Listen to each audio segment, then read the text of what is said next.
ঘটনায় বিডিআর হত্যাকাণ্ড নিয়ে সেদিন সারাদিন কি ঘটেছে সেসব বিষয় তুলে ধরে সামাজিক যোগাযোগ মাধ্যম ফেসবুকে পোস্ট দিয়েছেন প্রবাসী সাংবাদিক ইলিয়াস হোসাইন। নিজের ভেরিফাইড ফেসবুকে পোস্টে তিনি জানান, 2009 সালের 25 ফেব্রুয়ারি দরবার হলে দরবার শুরুর আগে 2650 জনের উপস্থিতিতে সকাল 9টায় হলে প্রবেশ করেন বিডিআরের সাবেক মহাপরিচালক ডিজি শাকিল আহমেদ ও অন্য অফিসাররা। পবিত্র কোরআন তেলাওয়াত দিয়ে শুরু হয় দরবার। জেনারেল শাকিল সকলকে শুভেচ্ছা জানিয়ে দরবার শুরু করেন। এরপর তিনি ডাল ভাত কর্মসূচি নিয়ে আলোচনা শুরু করেন। তিনি বলেন, ডাল ভাতের মোট 400 কোটি টাকার লেনদেন হয়েছে। সৈনিকদের উদ্দেশ্যে বলেন, এরই মধ্যে যারা এর সাথে জড়িত তাদের সবাইকে সম্পূর্ণ ডিএ দেয়া হয়েছে এবং যারা ডাল ভাতের সাথে জড়িত না তাদেরও 10 দিনের ডিএ দেয়া হয়েছে। এ বিষয়ে কারো কোনো প্রশ্ন আছে কিনা জানতে চান তিনি, তবে তার কথায় সাড়া না দিয়ে বেশিরভাগ সৈনিক চুপ ছিল। এরপর সকাল 9:10 বা 12 মিনিটে দরবার হলের দক্ষিণ পূর্ব দিক থেকে বেল্ট ও টুপি ছাড়া ইউনিফর্ম পরা 2 জন সৈনিক অস্ত্র হাতে প্রবেশ করে। এর মধ্যে একজন মেজর জেনারেল শাকিলের কপালের বাম দিকে বন্দুক তাক করে। এ ঘটনায় কয়েকজন অফিসার ও সুবেদার মেজর স্টেজে উঠে ওই সৈনিকের অস্ত্র ছিনিয়ে নেয়। সাথে সাথে তাকে 13 রাইফেল ব্যাটালিয়নের সিপাহী মঈনুদ্দিন হিসেবে শনাক্ত করে। অন্যদিকে আরেক সৈনিক সিপাহী কাজল দক্ষিণ দিকের জানালা দিয়ে বের হয়ে একটা গুলি করে। এ সময় জাগো জাগো বলে চিৎকার করে দিকবেদিক ছোটাছুটি করে সৈনিকেরা। মুহূর্তেই খালি হয়ে যায় দরবার হল। এর মধ্যে দরবার হলে থেকে যান DG Shakil, DDG brigadier general Bari, colonel Anis, colonel Mashiur, colonel Imdad, colonel Jahid, colonel Gulzar, lieutenant colonel Kamruzzaman, major Khalid, captain Majhar সহ অনেকেই। সাংবাদিক ইলিয়াস লিখেছেন, হাবিলদার ইউসুফ দরবার হল থেকে বের হয়ে একটি ছাই রঙের গাড়ি দরবার হলের কাছে আসতে দেখেন। গাড়িতে সবাই ইউনিফর্ম পরা ছিলেন, কিন্তু কোনো র্যাঙ্ক লাগানো ছিল না। ইউসুফের বরাতে আরও লিখেছেন, তাদের মাথায় চুল ছিল বড় এবং হাতে ছিল এসএমজি। নিজেদের মধ্যে কথা বলে গাড়িতে ওঠে এবং গাড়িটা সদর রাইফেল ব্যাটালিয়নের রাস্তা দিয়ে সেক্টরের দিকে যেতে না যেতেই গোলাগুলির আওয়াজ হতে থাকে।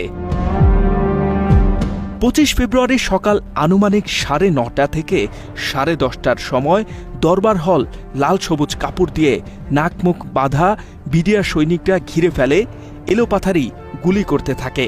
এ সময় দরবার হলের জানালা খুলে কর্নেল গুলজার সহ কয়েকজন অফিসার চিৎকার করে সৈনিকদের গুলি করতে নিষেধ করেন, তাদের ফিরে যেতে বলেন। ওই সময় দরবার হলের কাঁচ ভেঙে গুলি ঢুকছিল ভিতরে।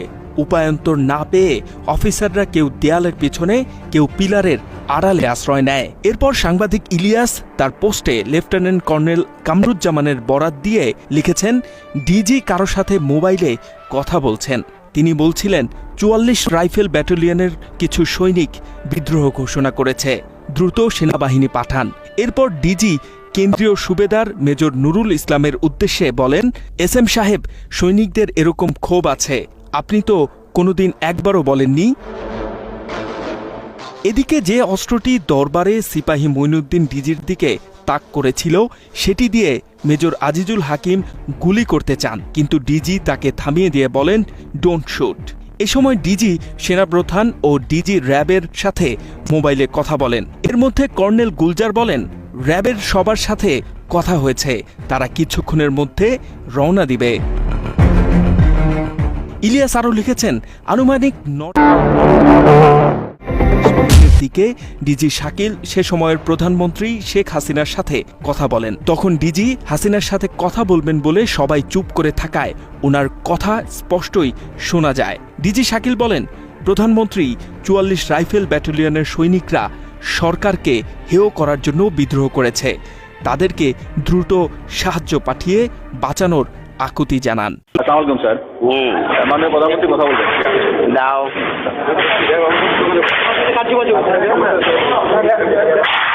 হ্যালো হ্যালো, হ্যাঁ, কি অবস্থা? মাননীয় প্রধানমন্ত্রী, আসসালামু আলাইকুম। এখানে বিডিআরে বিদ্রোহ হয়েছে এবং আমার মনে হয় পরিকল্পিতভাবে এই সরকারকে হেয় করার জন্য করা হয়েছে। এবং দাবি কিছুই নাই, শুধু যে আর্মি অফিসার চাই না বিডিআর, এইটুকুই দাবি। হ্যালো, না তোমরা এমনি আছো কেমন, সব ঠিক আছে? আমি আছি দরবার হলে, আমার অফিসারদের সহ আমাদেরকে ঘেরাও করে গুলি করছে ওরা। আমাদের অস্ত্র নাই, এই জন্য আমরা জবাব দিতে পারছি না। তো আমরা আছি দৃঢ় অবস্থায়, আমরা কথা বলার চেষ্টা করছি, আমরা বলার চেষ্টা করছি যে দাবি মানা হবে, তোমরা ফায়ারিং বন্ধ করো। তবে অনেক অস্ত্র হাতে নিয়েছে, অনেক গুলি চালাচ্ছে, এবং যদি আপনি মানে সেনাবাহিনী র্যাবকে অলরেডি র্যাব মুভ করছে, সেনাবাহিনীও মুভ করবে। আমরা এই মেসেজ ওখানে পৌঁছে যাওয়ার কথা যে র্যাব এবং সেনাবাহিনী, র্যাব চলে যাবে ওই সেরকম ওই দিক থেকে, 2-3 সাইড থেকেই লোক চলে যাবে, 3 গেট থেকেই লোক যাবে, আর্মিও যাবে, র্যাবও যাবে। জি আপা, এটা যাবে। তোমরা একটা কাজ করাতে পারো যে কোন রকম ছবিগুলি যারা পড়াচ্ছে তাদের ছবিগুলি তোলা। আমরা এটা নিচ্ছি আপা, আমরা ভীতু না, তবে আমরা যেহেতু অস্ত্র নাই এবং ঘিরে ফেলেছে, এই জন্য আমরা এই অবস্থায় আছি। আপনি যত দ্রুত পাঠাবেন তত তাড়াতাড়ি পরিস্থিতি আমরা সামাল দিতে পারবো। যাচ্ছে, কিন্তু আমার মনে হয় আবার মানে অন্যরকম ক্রস ফায়ারিং না হয় সেটাও দেখতে হবে। না অবশ্যই এটা হবে না, আমরা এটা নিশ্চিত করব, এবং আমরা বলছি যে দাবি সব মানা হবে, তোমরা ফায়ারিং বন্ধ করো। শুধু কারা কারা করতেছে তাদের দিকে একটু ছবিটা নিয়ে রাখা দরকার। জি আপা, ও আসছিল গুলি করতে আমাকে, ও হয়তো সেই মুহূর্তে করতে পারে নাই, আমার একদম গায়ের মধ্যে টাকা দিয়েছিল এসএমজি। Any casualty? নো, এখন পর্যন্ত আমাদের জানা মতে ক্যাজুয়ালিটি হয়নি আপা, বাট হতে পারে, কারণ যে পরিমাণ গুলি চালানো হচ্ছে তাতে মনে হচ্ছে যে ক্যাজুয়ালিটি হতে পারে। আমি দেখি হেলিকপ্টার পাঠানোর চেষ্টা করছি। আর আমরা সাহস হারাচ্ছি না, আপনি দোয়া করবেন। জি, আমি ট্রুপ যাচ্ছে এবং হেলিকপ্টার পাঠাচ্ছি। ধন্যবাদ, ধন্যবাদ। সাংবাদিক ইলিয়াসের তথ্য মতে সে সময় গুলির শব্দ আরও তীব্র হচ্ছিল। তখন ডিজি স্টেজের সব আলো নিভিয়ে দিতে বলেন। পরে কর্নেল আনিস একটি লম্বা কাঠ দিয়ে সব বাল্ব ভেঙে ফেলেন এবং মাইকে ডিজি সবাইকে বলেন শান্ত হতে। এও বলেন, তোমরা গুলি থামাও, তোমাদের সব দাবি মেনে নেওয়া হবে। এ কথা শুনে একজন সৈনিক দৌড়ে পর্দা সরিয়ে ভিতরে ঢুকে পড়ে। এরপর সকাল 10:30 দরবার হলের ভেতরে বিদ্রোহীরা চিৎকার করে অফিসারদের ভিতর থেকে বেরিয়ে আসতে বলে। 10:31 স্টেজের পর্দার আড়ালে দক্ষিণ উইংয়ে থাকা 3 জন লেডি অফিসার সহ বাকি অফিসাররা হাত উঁচু করে পর্দার বাইরে বেরিয়ে আসে। সে সময় স্টেজের নিচে 15 থেকে 16 জন বিদ্রোহী কাপড়ে মুখ ঢেকে অস্ত্র হাতে দাঁড়িয়েছিল। সাথে সাথেই অফিসারদের মোবাইল ফোন ছিনিয়ে নেয় বিদ্রোহীরা। এর মধ্যে একজন বিডিআর সৈনিক তাদের উপর 3-4 রাউন্ড গুলি চালায়। গুলিতে লেফটেন্যান্ট কর্নেল কায়সার সহ 2 জন অফিসার গুলিবিদ্ধ হন। দরবার হলের ভিতরে নারী অফিসারদের দিকে এক জওয়ান দৌড়ে এসে তাদের মারতে বাধা দেন, বলেন, মহিলা ম্যাডামদের মেরো না, ওনারা ডাক্তার। এর 15 মিনিট পরেই 10:45 দরবার হল থেকে বের হবার পরই আরও একদল অস্ত্রধারী স্কুলের কাছে থেকে দৌড়ে এসে চিৎকার করে বলতে থাকে, অফিসারদের শেষ কর। ছাই রঙের সিভিল শার্ট পরা একজন বলে, ওদের একজনকেও ছাড়ব না, কাটা দিয়ে কাটা তুলব, বাঁধো সবাইকে। এরপর অস্ত্রধারীরা এসে তাদেরকে রাইফেলের বাট, বেয়োনেট ও বুট দিয়ে মারতে থাকে। একজন পিছন থেকে বলে, আর মারিস না। এর মধ্যে মেজর জাহিদ একটি গুলির শব্দ শুনতে পান এবং একজন বলছে, ও মরেনি। পরে মুখ বাঁধা একজন সিপাহী দৌড়ে এসে মেজর জাহিদকে ঝাপটে ধরে বলে, এই স্যারকে আমি চিনি, ওনাকে মারিস না। ওই পোস্টে সিপাহী সেলিমের বরাত দিয়ে ইলিয়াস আরও লেখেন, 5 নম্বর গেট দিয়ে অ্যাশ কালারের একটি বেসামরিক পিকআপ ঢোকে। 5 থেকে 6 জন এই দলটির হাতে অস্ত্র এবং বিডিআরের পোশাক পরা। তারা পিকআপে বসেই ডিজি এবং অন্যান্য অফিসারকে লক্ষ্য করে ব্রাশ ফায়ার শুরু করে। সাথে সাথে মাটিতে লুটিয়ে পড়ে গুলিবিদ্ধ অফিসাররা। অস্ত্রধারীদের মুখ বাঁধা থাকলেও তাদের চুল বেসামরিক মানুষের মতো লম্বা। কথা বলছিল হিন্দিতে। এদিকে ডিজি যখন ফোনে সাহায্য চাচ্ছিলেন, এমন সময় উত্তর দিক থেকে একটি গাড়ি এসে দরবার হলের পশ্চিম গেইটে দাঁড়ায়। ওই গাড়ি থেকে অনেক পোশাকধারী সৈনিক অস্ত্রসহ নেমে আসে। এইসব সৈনিকদের হিন্দিতে এবং ইংলিশে কথা বলতে শোনেন পিলখানা মসজিদের খতিব সিদ্দিকুর রহমান। এসব তো আমাদের সৈনিকরা করবে না, কখনোই আমাদের সৈনিকরা অফিসারের উপরে আক্রমণ করবে না। যেভাবে গুলি করতে করতে ভিতরে ঢুকে গেছে, আর একজন হিন্দিতে কথা বলে, ইংলিশে কথা বলে, কমেন্ট করে ওদেরকে।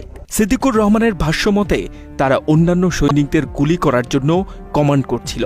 এমনকি বাংলাতেও সৈনিকদের উদ্দেশ্যে অশ্রাব্য গালিগালাজ করতে শুনেছেন তিনি। তাদের পোশাকেও অস্বাভাবিকতার ছাপ ছিল বলেও নিজের স্ত্রীকে জানিয়েছেন সিদ্দিকুর। সেখান থেকে বেঁচে বাসায় ফিরে তার স্ত্রীকেও বিষয়টি শেয়ার করেছেন সিদ্দিকুর। তিনি তার স্ত্রীকে বলেছেন, ওগুলো দেখে বিডিআরের পোশাক মনে হলেও আসলে বিডিআরের ছাপা না। তখন তিনি বুঝতে পারেন কেন তাপস ও অন্যান্যরা মসজিদে বৈঠক করছিল। তিনি মসজিদে দুনিয়াবি কথা বলা একদম পছন্দ করতেন না। এরপরও তাকে বের করে দিয়ে চলত আলোচনা। ঘটনার পর বুঝতে পারেন কেন তারা এসব করত। এই ডিসেম্বর মাস থেকে প্রতি শুক্রবার আমাদের মসজিদে আসতো, আইসা নামাজ পড়ে তারপর বলতো কি, মুয়াজ্জিন সাহেব, ইমাম সাহেব আপনারা যান, মুয়াজ্জিন সাহেব আপনি পরে এসে একটু মসজিদে আটকাইয়েন, আমরা একটু কথা বলি। কিছু লোক নিয়ে উনি মসজিদের মাঝখানে বসে কথা বলতো, চারপাশে দরজা আটকাইয়া। তাই ওগুলো বাইরে থেকে শোনার কোনো কায়দা নেই, শোনা যেত না। এরকম প্রতি শুক্রবার করতো। সাংবাদিক ইলিয়াস তার ওই পোস্টে লিখেছেন, আনুমানিক সকাল 11টার দিকে একজন চিৎকার করে বলছিল ডিজি শেষ। টয়লেটের পাশ দিয়ে যারা হেঁটে যাচ্ছিল তারা বিশ্রী ভাষায় ডিজি এবং সেনা অফিসারদের গালাগালি করছিল। 10 মিনিট পর লেফটেন্যান্ট কর্নেল কামরুজ্জামানের কানে আসে, মাগো আল্লাগো বাঁচাও। এ ধরনের গোঙানির শব্দ। এসবের মাঝেই সৈনিকরা আবারও দরবার হলের ভিতরে অনবরত ফায়ার করতে থাকে।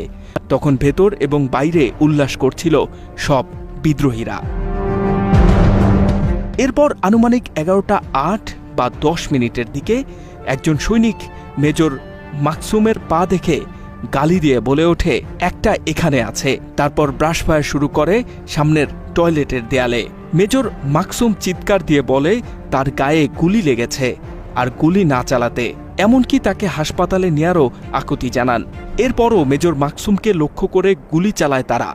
মৃত্যু নিশ্চিত করার পর বিদ্রোহীরা তাকে অকথ্য ভাষায় গালি দিয়ে সেখান থেকে চলে যায়। এ সময় বাংলাদেশ বিমান বাহিনী একটি হেলিকপ্টার দিয়ে বিদ্রোহী বিডিআরদের আত্মসমর্পণের জন্য সরকারের পক্ষ থেকে লিফলেট বিতরণ করে। তবে এসবে পাত্তাই দেয়নি তারা। সাংবাদিক ইলিয়াস তার পোস্টে ওই দিন সকাল 11:30 থেকে 2টা পর্যন্ত যা হয়েছে এসবও তুলে ধরেছেন। তিনি লিখেছেন, দরবার হলের পেছনে রান্নার সামগ্রী মজুত করার জায়গায় মেজর ইকবাল সহ 6 জন অফিসার লুকিয়েছিলেন।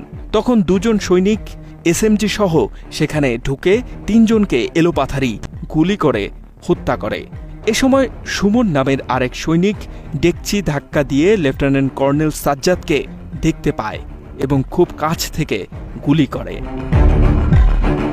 পাশেই একটি কক্ষে লুকিয়েছিল আরেকজন সেনা কর্মকর্তা। তার অবস্থান বুঝতে পারে সশস্ত্র বিদ্রোহীরা, তবে কোনো সারা শব্দ না পেয়ে গুলি করার হুমকি দেন একজন। এ সময় ভেতর থেকে বলে ওঠেন তিনি রাজশাহী সেক্টর কমান্ডার। বিদ্রোহীদের কাছে জিজ্ঞেস করেন তারা কি চান। জবাবে তারা আশ্বস্ত করে বলে তাকে উদ্ধার করতে এসেছেন। এ কথা শুনে বাইরে বেরিয়ে আসা মাত্রই ওই কর্মকর্তাকে গুলি করে বিদ্রোহীরা। তার গুলিবিদ্ধ দেহ ড্রেনের উপরেই লুটিয়ে পড়ে। সেখানে আরও একটি কক্ষ থেকে 2-3 জন সেনা কর্মকর্তাকে বের করে হত্যা করে তারা। এরপর দুপুর 2টা থেকে সন্ধ্যা 6টা পর্যন্ত অনেক কিছুই ঘটে যায় পিলখানায়। ভিতরে এত কিছু ঘটে যাচ্ছিল, কিন্তু সরকারের পক্ষ থেকে তেমন কোনো ব্যবস্থা নেওয়া হয়নি। এদিন জোহরের আজানের পরও 4 জন অফিসার জীবিত অবস্থায় দরবার হল এলাকায় আত্মগোপনে ছিলেন। এরপর তাদেরকে খুঁজে বের করে হত্যা করা হয়েছে। তখনও ড্রেনের মধ্যে লুকিয়ে থেকে বেঁচে ছিল মেজর ইকবাল ও কর্নেল আক্তার। তারা আসরের আজানের পর গাড়ির শব্দ পায়। মরদেহ সংগ্রহে আসতে শুরু করে লোকজন। লাশ গাড়িতে তোলার শব্দ শুনতে পাচ্ছিল তারা।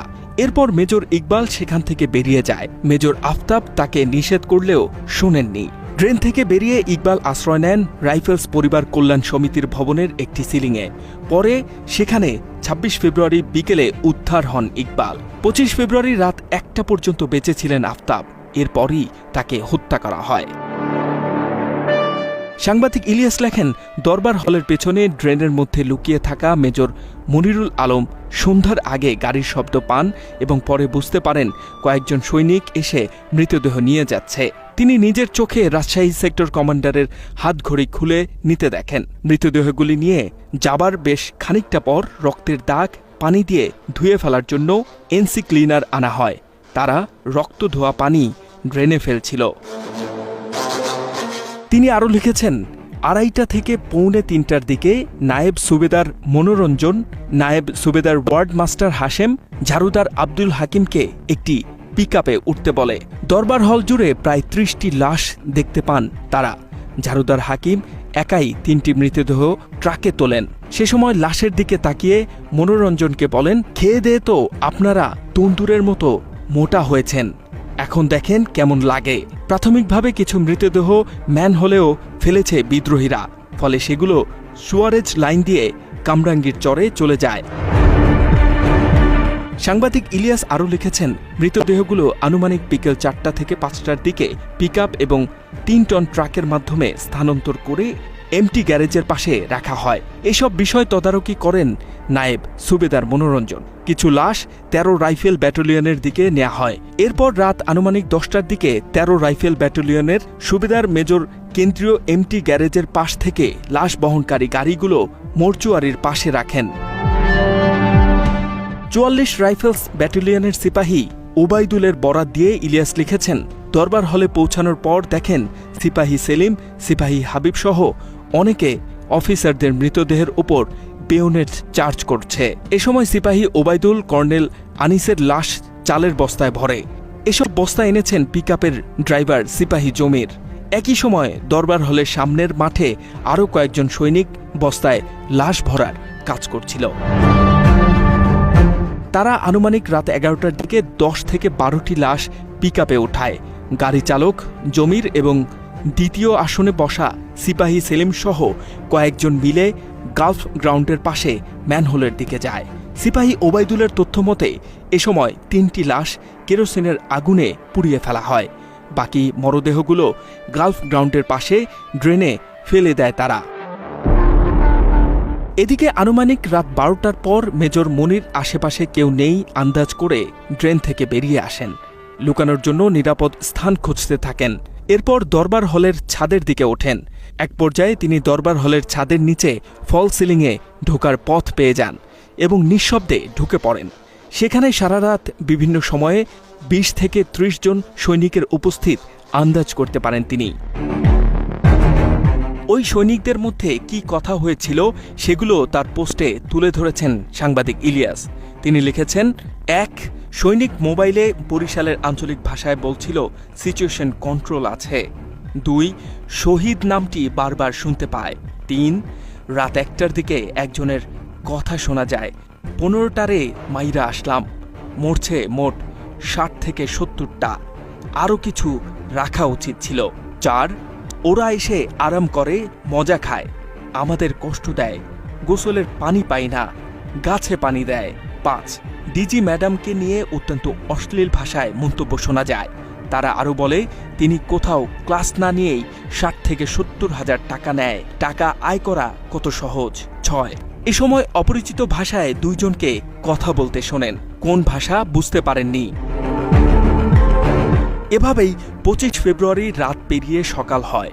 তবুও কোনোভাবেই সেসব দেশপ্রেমিক সেনা কর্মকর্তাদের বাঁচানোর চেষ্টা করেনি খুনি হাসিনা সরকার। নিজ দেশের সামরিক শক্তি ভেঙে দিতেই ভারতীয় গোয়েন্দা সংস্থার হাতে তুলে দিয়েছিলেন 57 জন দেশপ্রেমিক সেনা কর্মকর্তা সহ 74 জনের জীবন। H M Ataullah, Bangla addition.